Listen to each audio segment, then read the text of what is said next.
What is the same in every single recovery story, or at least pretty much every single recovery story I have heard? Or should I rephrase that? Every recovery story I have heard that's actually where people haven't gone into remission.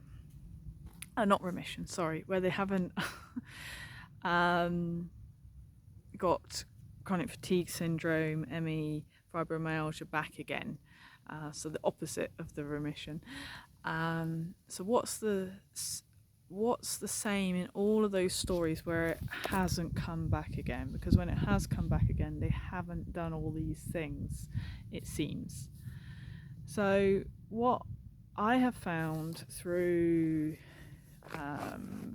talking to many people, and obviously working with many people, and researching a lot of recovery stories when I was unwell myself and then since, is that every single story is almost exactly the same. So it doesn't really matter if you follow me and what I'm saying, or if you follow Joe Blogs down the road and what they're saying, or some massive coach in Australia, or some smaller coach in Iceland or something.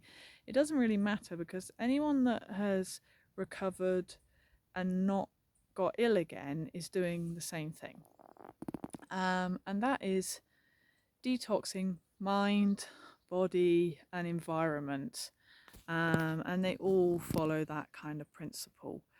So that might be that they're using meditation, or they're using tapping, or they're using reframing, or some other weird and wonderful therapy technique, that they've also cleaned up their diet, and that they've also cleaned up a lot of the chemicals that are coming into their home and coming into contact with them. So basically they're all the same. So it doesn't matter. You don't need to keep researching. You don't need to keep looking people up, trying different things. They're all pretty much the same. They're all doing exactly the same things. So if you remember that, then you don't need to waste time trying the next new wonderful technique, next a new wonderful resource, signing up for this, paying for that. It's all the same. So if you are already doing those three things and spending at least half of your time, the cat's here, on the cat doesn't usually come into my videos. It's usually one of the dogs, isn't it? Eh? So if you're spending a lot of your time, so half of that time is going on detoxing your mind, and the other, a quarter of it's going on detoxing your diet, and the other quarter is going on detoxing what's coming into your home and your environment, then you will get there.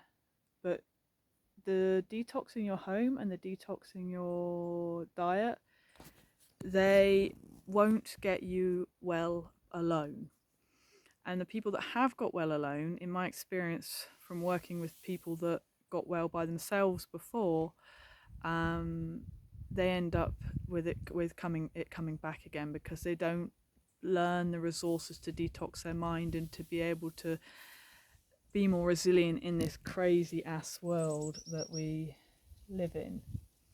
So they go through a stressful period, they lose a loved one, something happens, and they find themselves starting to get the chronic fatigue syndrome back again, because they just haven't learned all the tools they need to deal with this mental world.